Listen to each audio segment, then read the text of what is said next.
Pro Wrestling Vault.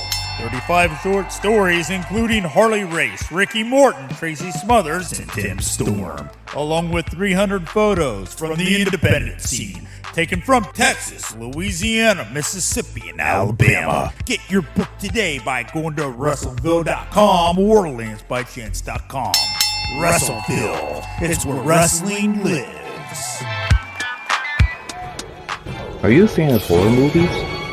Necronomicon Ex Mortis, the Book of the Dead. What about cult classics? Your move, creep. If you are, you'll love Shocking Things.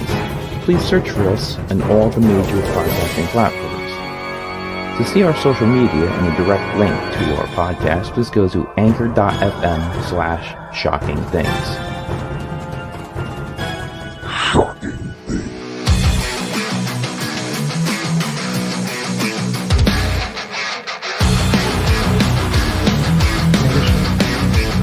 What's going on, everybody? Welcome to the PWZ podcast. This is the Professor Rick Del Santo, and joining me as always on this glorious Monday morning, Showtime, Marcel Williams. What's happening? What's going on? What's up, man? We are back for a second round. You know, we did a review for Saturday afternoon. Now we here Monday morning. I know we supposed to do it after the Rumble. Let's go be real about it. The Rumble was too long. It was Definitely. It was like what, 12 o'clock in the morning, almost 12 o'clock. I was not up for staying up that late. I mean, I tell you, because I was hoping. Yeah. I literally thought it was going to be like 7 to 11, but it didn't show that it showed that it started at 11, but they didn't mention that was the kickoff show until you really went to go turn the shit on. Exactly. So it got mega late. I had too many beers. And, yes. And it was like, I'm not going to make it. So now we here. We full circle. We going to talk about the Rumble, which has been talked about throughout the weekend as probably, I don't want to spoil it, but I heard it's the worst Rumble ever. Boring. But that was... You're going to hear our opinion first. You're going to hear my opinion. Yeah, you're going to definitely hear my opinion. But I'd like to run down the show and then get to the men's Rumble, and then I'll tell you which parts I liked, which parts I hated, and I was definitely a little bit disappointed in the evening. But I'm going to give it a solid 5, and you'll find out why throughout the entire night, or in the entire episode. First off, before we get into the Royal Rumble, I know we got some news here that I announced in the beginning of the show that last night, Paradise Alley was supposed to run, or yesterday afternoon, Paradise Alley was supposed to run their New Year's Retribution, and because of the huge storm in the Northeast, it was canceled, and now it is rescheduled for this coming Saturday. What you got going on there? Yeah, man, it's back. February 5th, we are back at the PAPW training facility. There's a few changes to certain matches because the availability of certain performers, but still, it's going to be me and Matias for your PAPW Championship. Then you got Bloodsaw versus Ichiban for the United States Championship. And Steven Garcia versus Greg Baylor. There's a few changes with the other 3 matches that were advertised for Saturday, but more news will come out later this week. And stay tuned. 662 Cole Ave is the address, East Haven. Bell time, 7 p.m. Once again, this Saturday, tickets are $20. First come, first serve. Limited seating capacity. All right, I'm excited. So excited. Big event once again. Once again, I'm glad because I was scheduled to work yesterday, but then we got the storm, so the whole thing was canceled. So I'm going to be there because I got that time. However, they didn't do a kickoff match or kickoff show match this time around. It's pretty crazy. Did you ever watch it? Yeah. I try to tune in about quarter of just in case there's a match because that's what it's all about. I don't think there's, in my opinion, I was discussing this with somebody yesterday, and I want your opinion. Do you really think that there's a need for the kickoff shows? certain aspects, yeah. If you're trying to have certain people on a card and then you can't fit all the matches on the main card, if you got a story-driven match to put on the kickoff, absolutely. Yeah, I can understand the matches, but those whole panels like that, it's like they do pre and post baseball or football game, like the panels with everybody. Do you think that there's a need for that? Absolutely. There's always a need for that because that's the reason why, PAPW does the behind the bell to hype up what's to come in the event. You need to advertise. You're trying to get those last buyers to buy this pay-per-view or the premium live event. So don't say that. You're banned. You're fired. So anytime you see me talk about that, so I'm just going to pause, look at the camera, and say premium live event.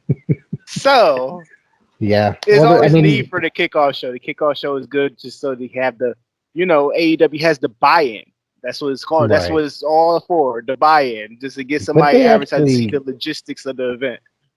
They actually do like full, like decent matches on their buy-in shows too. Absolutely. Absolutely. We got opening match, Roman and Seth for the Universal title. Seth came out in his Shield gear, and the crowd went absolutely insane for this. Yes. I loved it. I popped as well. I don't know if you were aware. I did a YouTube live watch along last night. It was just my fat ass really drunk watching the Royal Rumble, answering questions and just having conversation. The Guardian of Chaos was in there. Mr. Trivia jumped on there, and a bunch of other people. It was a lot of fun. So I forgot where I was going with this, but yeah. So I popped on camera on YouTube. You can go back and watch that. So. It was quite the hilarious thing there. Yeah, we had a little retro moment with the with a little cameo with the Mox with the with the Shield theme, and Seth Rollins doing all the Shield gimmicks where he's wearing the gimmicks. I just wish he kind of blonde his hair streak a little bit. I popped it for that, but he did do the roll into the from the rail. From the outside rail into the floor. He did do that, which was I popped for that one. So Seth Rollins is continuing to play the mind games of Roman Reigns, and as we go into this match, he did succeed with the mind games with the results of the finish. It was a questionable finish because the finish has been done for the last 2 weeks on TV, but they did a questionable finish that nobody didn't like. It was a good match, though. I enjoyed the match. I didn't mind the finish. I didn't mind it either, but if they didn't do it with Natalya on SmackDown and did it with Damian Priest on Kevin Owens, then okay, I would like it. But you sat here and did it 2 times on 2 different shows and then want to do it on this one. Then, that's how you surprise people. You can't just do it 2 times, 2 weeks in a row, and then come and do it on a pay-per-view that people paid for. So you basically choked him out. And he didn't give up, so he was basically disqualified because he was on the ropes, basically. Absolutely. Right. And Seth Rollins strong, which was a good thing because you could still continue that story that Roman Reigns cannot beat Seth Rollins. And I enjoyed the match. I felt like it was a match of the night, truthfully. It was very good. We'll get to the match of the night. What's personal opinion, but Personally. I liked it, though. I liked the finish. Honestly, I have not been watching Raw and SmackDown on the regular basis. I think I'm going to start. Might not watch them live, but, because I'm kind of confused. I don't watch it regularly. And I've said this, I even said this on Twitter today. It's like, I don't watch the weekly program on a regular basis. I'll fast forward through some things or I'll read about it. And I just keep up with the pay-per-views because that's like really where it's at. It's a full event. You know what I mean? It's treated like an event. The TV show is just, I don't know, like you said, bullet points. You got to watch for the bullet points, and it's just it's aggravating watching the TV shows. So like you said, I sat down 3 hours, and it's a chore. It is a chore. It is a chore. It's a job. Might fall asleep 2 or 3 times watching, but it's I think you're right. It keeps Seth strong, and it can continue the storyline. And more comes out a little bit later in this show. Because they'll meet again. They're not old. They're No. still in their prime. So the story is there, you know. And Yep. then when Roman Reigns beat Seth Rollins, then it's going to mean a lot more because that program could stand still on its own. Yep. We gotta understand, like people can. The matches on paper for the Rumble was due to Roman Reigns getting the COVID in December. I mean January of day one. So basically, we was in this roller coaster of everything to get to what we need to get to at the end of this Rumble. So, you know, Seth Rollins and Roman Reigns could be saved for another time. Yep. Up next was the Women's Rumble. I quite enjoyed the Women's Rumble.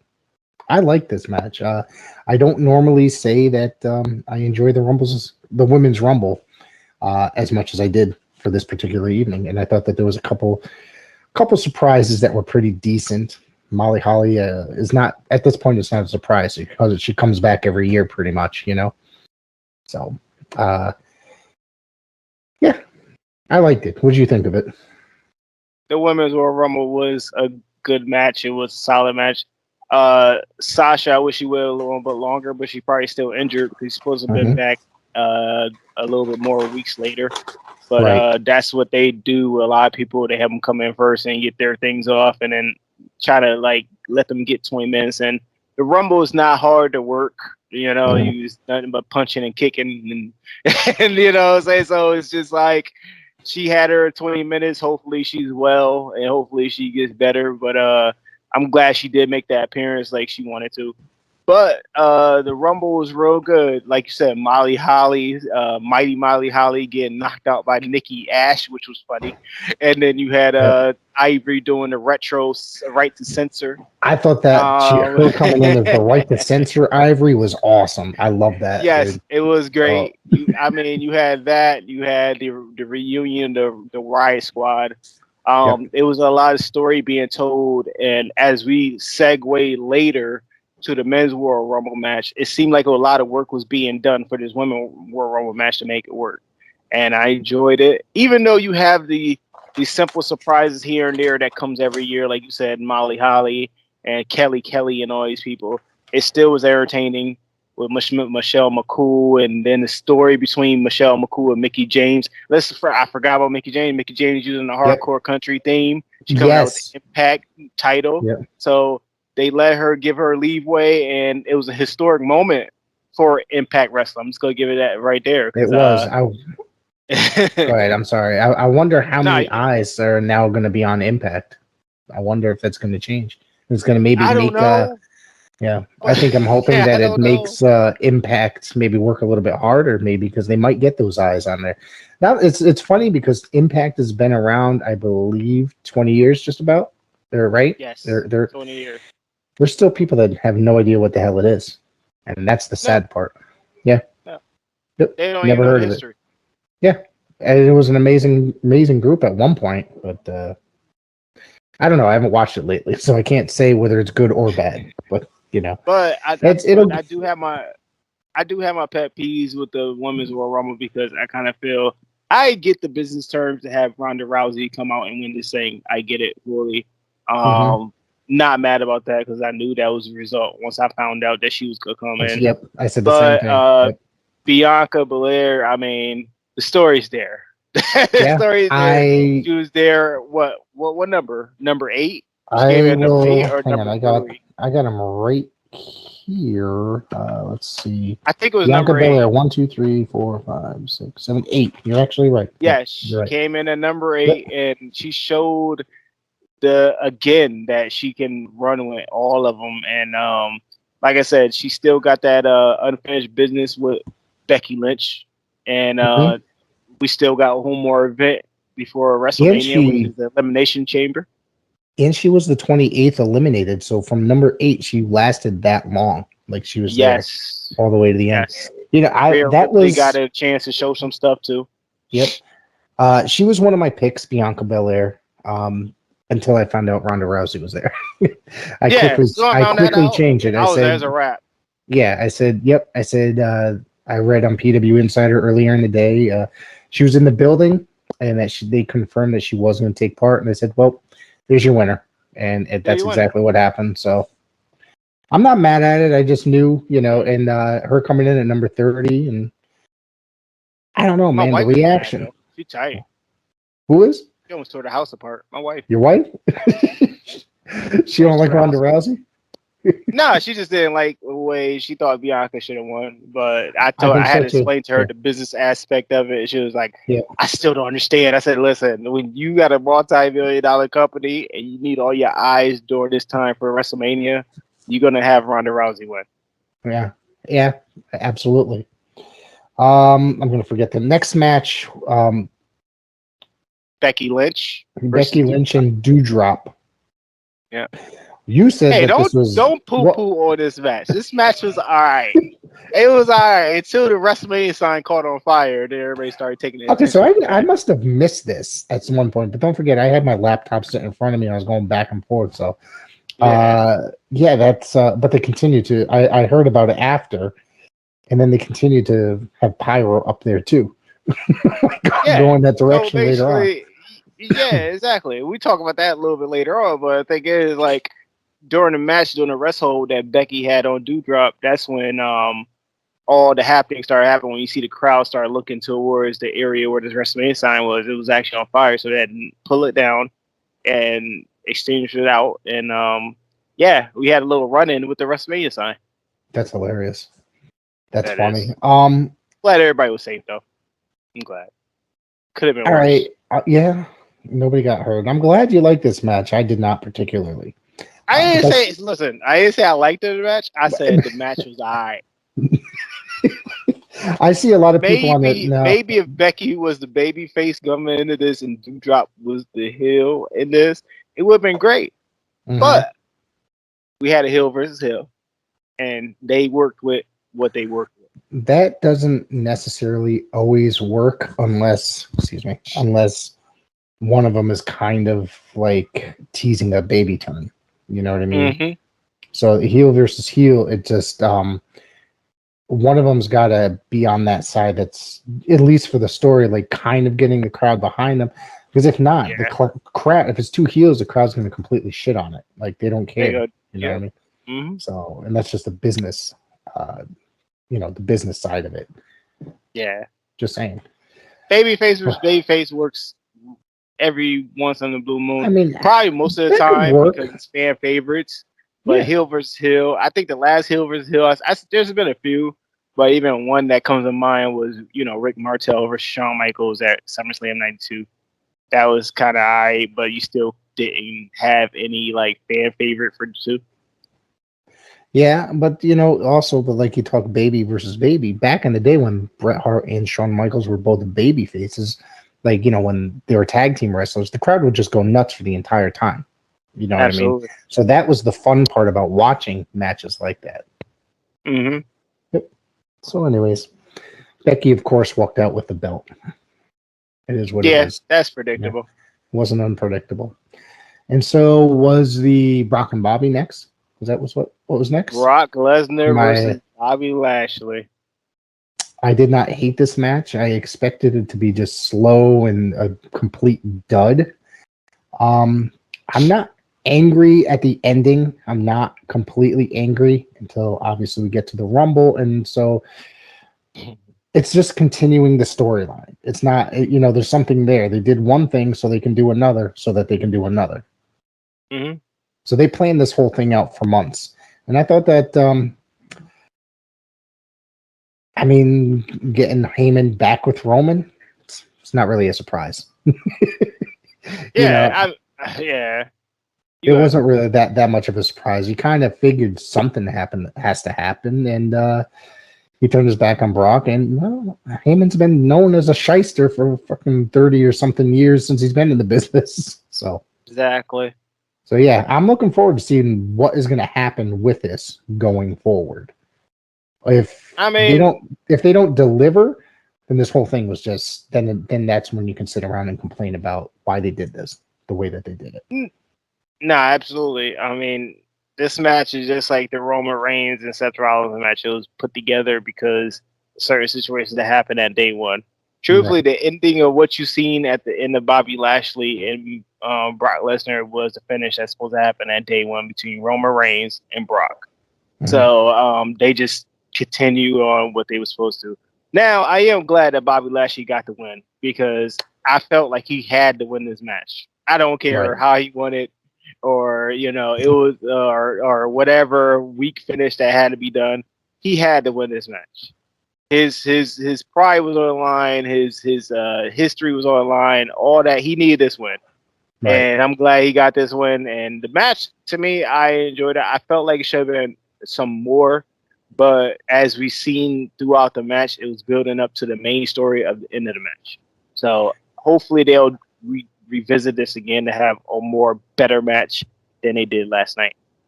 We'll find out what happens tomorrow. I mean, or later today, and then Later. we'll talk. And then and then we'll figure it out and talk about it this coming week because that's a storyline I'm really actually interested in.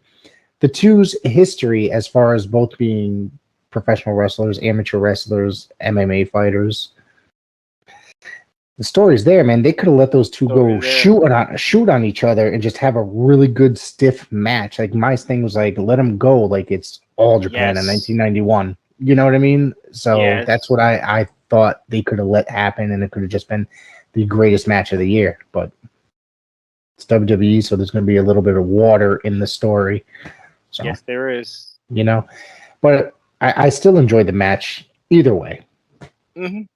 And Roman Reigns did his job, cost Brock Lesnar the WWE Championship. So now we segue to the road to the biggest event of the year. But before we get there, let's talk about this mixed tag team match. Holy shit. Listen, I'm just going to tell you. Okay, I want to hear it. I know you're going to, I'm going to let you rant. But I'm going to tell you, and this is what I get pissed off about WWE about. Maurice can wrestle. Yeah. I don't know why they keep on trying to poo-poo on her and try to make it look like she never had any wrestling history. She have wrestling history. But I don't know why they continuously try to make her look like a coward and make it look like she can't wrestle, like she wasn't the former longest reigning Divas champion ever. I don't get that. This is WWE. They do that stuff. Yeah. They want their fans to forget anything that happened previously. You're not allowed to remember anything about their career. If they want you to forget something, they're just not going to mention it on TV. It could be when they came into the company. It could be a title reign. It could be that. Shelton Benjamin's probably the only one that didn't really win his Money in the Bank match, like winning the Money in the Bank and then didn't win a title. One of the very few, you know what I mean? But it's come a thing where every single guy won the thing. He didn't, So they never even mention him as being the Money in the Bank winner when they talk about that and build that shit up every year. Yeah. You know what I'm saying? So and now I'm getting off subject, but it's when they want you to forget something, they're just not going to mention it. No, yeah. And that's what they do. So yeah, this match, oh man, it was better than expected. I will give them that. Yeah. It really wanted it to end. I did not want to see it. So, yeah, I know. It was better than the John Cena and Nikki Bella mixed tag on WrestleMania 2 years ago. Okay. I don't remember that one. I must not have watched that. I'd take that one. I was there live when I seen it. It was not good. Was that Texas? St. Louis? Orlando, Florida. They gave Maurice more in this match than that match. That match, it was bad. Yeah. Okay. But yeah, it was alright. It's mixed tag team match. You can't expect that much from a mixed tag team. It's not going to be Flair and Steamboat or anything like that. Nah. Nah. There's been a few good mixed tag team matches in the history of wrestling, but this wasn't one of them. The men's Royal Rumble match. This is a match I look forward to every single year. Okay.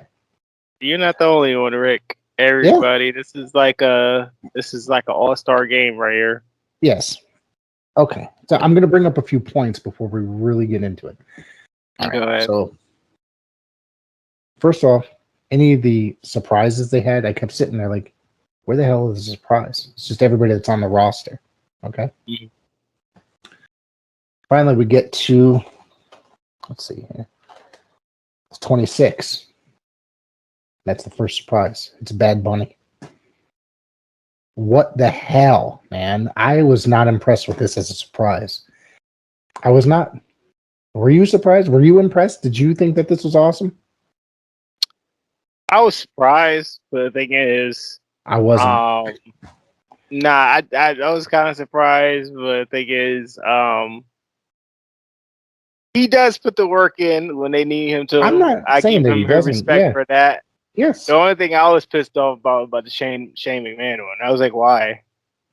I was like, why you didn't put him in earlier? He came in right after at 20. Nope, he didn't. Never mind. He came in 2 after. I had read earlier in the day that both Bad Bunny and Shane McMahon were in the building, that Shane could just be a producer for the show. But I said, nah, he's entering the Rumble.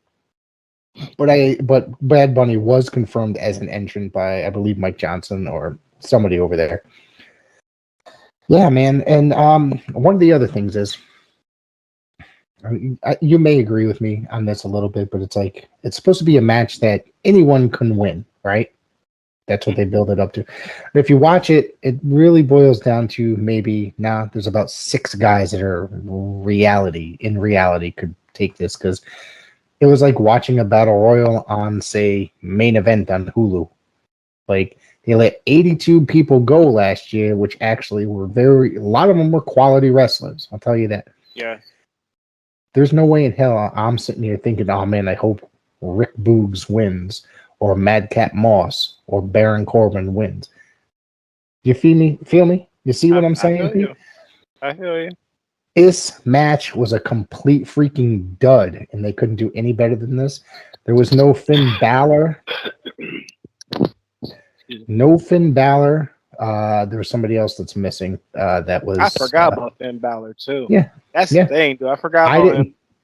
There's another bigger star that I can't think of. Finn Balor and somebody else that made no appearance. Xavier Woods. Cesaro, Xavier Woods. Yeah. Where were those guys? None of them were, as far as we know, injured, right? They're not out. They're on TV every week still. Before you really vent, I'm gonna tell you, I'm kind of mad about AJ Styles. Let me tell you why. Why you didn't put him in the Final Four? The story was there. He was my pick to win the entire thing. No, I knew he wasn't gonna win, but the thing is, I'd rather him be the Final Four. He's been in there from number 1. You always try to tell that story of who's been in there. You don't have to do it every year, but for AJ Styles, for him to make the debut a few years ago at the Rumble, for him to be number 1, and then, performer that he is, why you just have him in the Final Four and just let him get eliminated in the Final Four? That would annoy me most, because there was no story being told. Everybody got kicked. Everybody got thrown out without no story being told at all. It was just like, okay, well, this person going to eliminate this person going to eliminate this person. Just there's no Rumble, there's no WrestleMania setup. No nothing. Yeah, like a generic battle royal in a way. Yeah. And the people were actually surprised that Randy Orton came out, only because he wasn't announced for the match. I mean, he's on the roster, so the chances that he's coming out is probably like 98%. Yeah, but you would think Finn Balor would be on there too, because he's the main person of the roster. So I understand how they But instead, they put freaking Rick Boogs and Madcap Moss in here. And what was the other guy's name? I get the Madcap Moss thing because you had Drew McIntyre come in there to finish up that story from day 1. Right, but correct. I give some slack for that one. But Rick Boogs, the guy's a stiff. Yeah. The guy's a stiff, and not for nothing.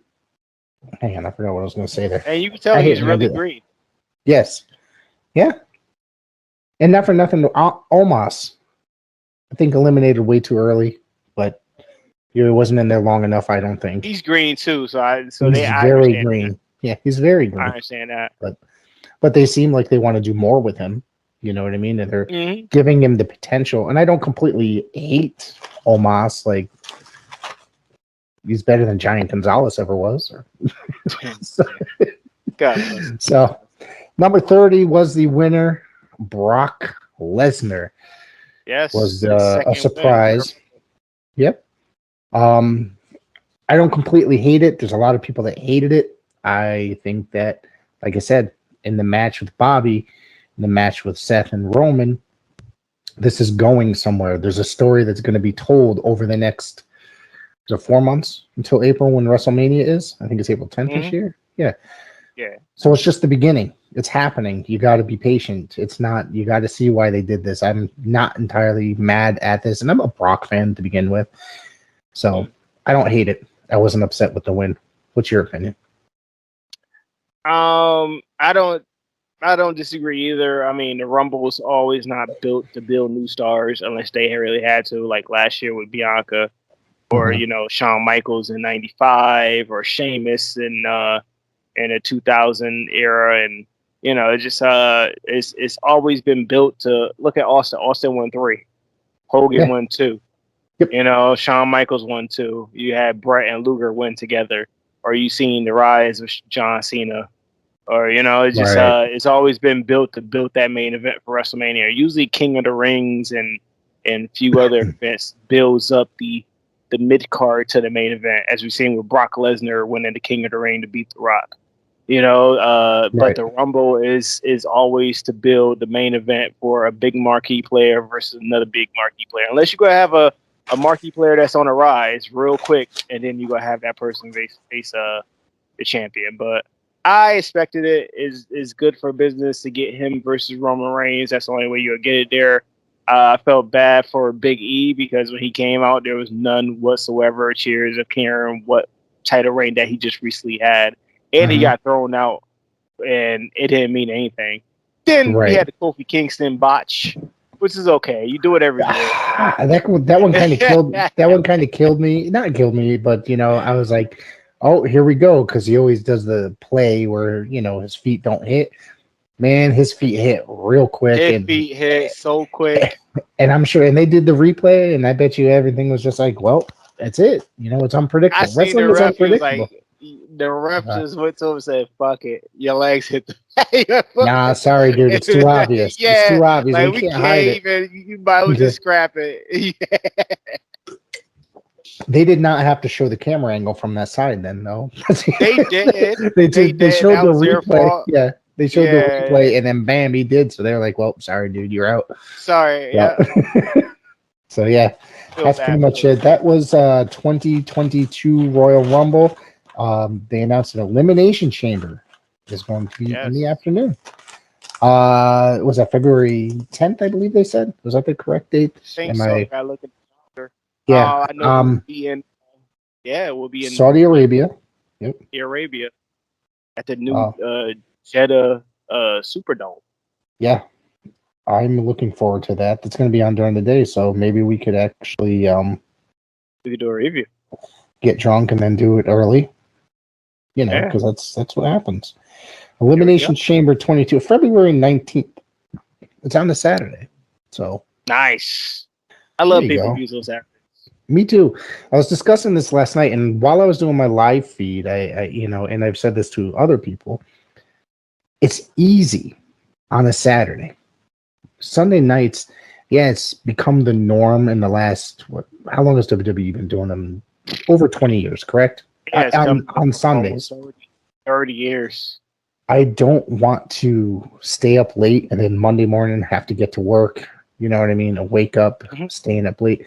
So them doing it on a Saturday evening works better. They see that AEW, Impact, and other wrestling companies are doing that, and it's working. So that's what I'm doing. I don't mind it. I like it a lot. Except for, I think there's only there's 2 out of like 13 pay-per-views this year being held by WWE that are going to be held on Saturdays. I think there's only 2 that are going to be held on Sunday. Oh, is it 2?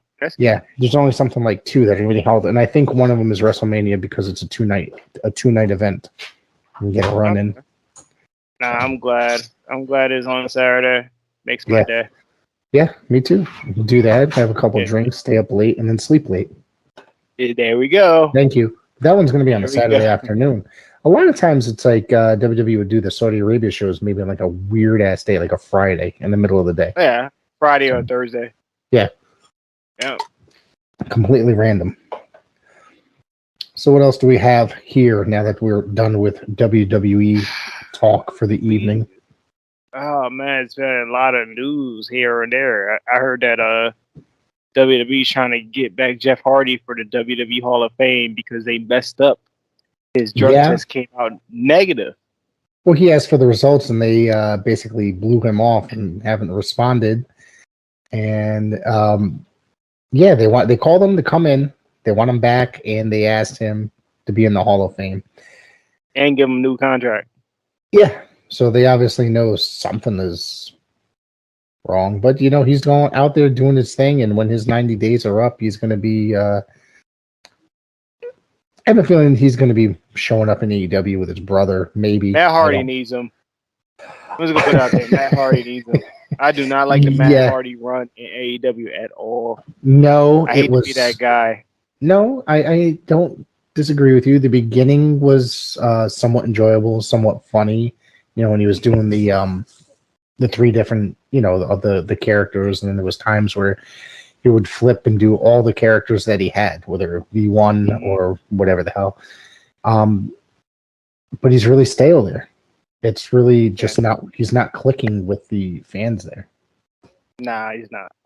Yeah. So I don't know what to do. So I think you're right. Matt needs Jeff. Jeff needs Matt. I know they've signed for big time wrestling in Poughkeepsie, maybe, I think. Somewhere in Poughkeepsie. Yeah. So, and I saw autograph prices, meet and greet prices. They're through the roof, the price. Of course they are. Holy shit, that's ridiculous. Gotta make up for those fees for the wrestlers. Yeah, I think that, well, it's funny. It's amazing throughout the pandemic, prices skyrocketed as soon as people started running shows again. Yeah, so did food, gas. So I work in a grocery store. I can't tell you how expensive food is right now. It's so crazy. Yep.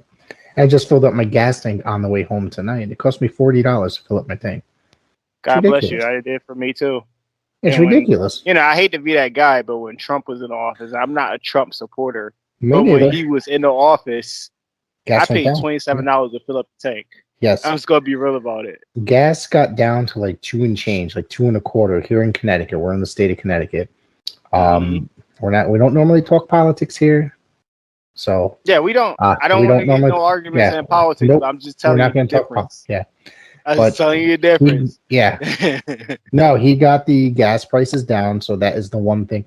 I'll say that was the one thing that I could give him a thumbs up for, because it was like 2 1/4, and it cost me like $20-something to fill up my tank. I was driving a van at the time too, so that was good. Other than that, see the running. But we got a few more years, people. A few more years. We'll see what happens. Choice to vote. Yep. I think we got 2 now. Yeah. But make sure you go out there and do that. Yeah. Make sure you go out there and do that, though. It is very important. And then we'll get off the political topic, because do your education. Do your all that stuff before you go down there and click that button or use your pencil to. And it doesn't matter. It does matter who you vote for, but as long as has something to do with what you feel in here, you know what I mean? Yes. And it's going to help you and your family. So no matter whether you're Republican or Democrat, but it's all up to. We just keep it at that. Yeah, exactly. Get off this train. Let's talk more. Let's talk more professional wrestling. Maybe I'll edit that part out. Nah, we keep that in. We just say it. Just go out there and vote. Do what you need to do. Yes. Whatever comforts you. We ain't gonna sit there and say whose side we're taking. So just keep it at that. So I know this is not wrestling related, but it is TV related. Television legend Howard Hessman died at 81 years old from WKRP in Cincinnati. And if you remember that TV show in the 90s, Head of the Class? Yeah, I remember. Yeah. TV legend. I thought it's very sad. But we losing a lot of legends this year. We lost Betty White. We lost Sidney Poitier. He's one of my favorite actors, Sidney Poitier is one of my favorites. We lost Bob Saget. We lost I forgot his name. Louis Anderson. Louis Anderson. That was the same day as Bob Saget, I think, right? Or Betty White. One of those. Like a week after. It was like a week after Bob Saget. But man, we losing all these stars, man. 2022 has had a bad start, man. And I try to have an open mind about this thing, because we're getting up in age now, in the 2020s. era. So, you know, the more those I'm getting the old. year go up, the more, please don't remind me, more the year go up, the more we go up. So I kind of have, you know, Sidney Poitier, Betty White. They lived their life to the fullest, 90-something years old. We had seen Betty White almost reach 100 a few weeks, only like a week away. But then you have Bob Saget, who was in his 60s, and then you had Louis Anderson, also was in his 60s. So they still had a lot of life to live. Tomorrow is never granted, so it's always take one day at a time to enjoy life, you know? And be nice to people, even if they're dicks to you. So, well, for the most part, you know. Yes, you be a dick back and then apologize after. Yeah. Marco is never promised, so you know. I don't know what else. We all set, man. We're all gonna set. close out this show, but we're gonna come back. I don't know when. Maybe Wednesday. Oh, we're coming back this week. We will come back this week. We come back? Okay, we come back. Yeah. Yep. We'll be back to talk about the Raw. We talk about Raw. We could talk about some NXT 2.0 for the fans that are left out there. I watch it. I struggle to watch it, but I watch it. But this week, AEW Dynamite with MJF and CM Punk first ever meeting in Chi-Town. And we're going to cover all that as a whole and probably some other news that probably pop up anytime soon. So we're going to have Rick close this out for us. Yeah, I might actually. I'm going to attempt NXT this week. I am. I was told that I need to just because. And if I do, I'm going to jump on. Have that beer on reserve. Oh yeah, I'm going to have my beer with me, and I'm going to be. I'm going to jump on. If I do, then I'm going to jump on Facebook and YouTube Live to take any questions and conversation. So jump in if you can, if you want to. And we can talk shit. We can say spread the love of NXT, or we can just trash it, depending on how bad it is. But hit us up, PWZ Podcast at gmail.com. You hit us up on the Twitter, PWZ Podcast. Instagram's the same thing. Twitter, also the Rick Del Santo. And we are on Twitch, so hit us up over there, PWZ Podcast. I'm going to be doing a lot more. You're going to be able to watch this on Twitch, YouTube, and Facebook all the time now. It's coming forward. So, nice. Yep. So if that's it, take it easy. Have a good couple of days until you see our beautiful faces again. Be well, be safe. Good night, people. See y'all on the social media.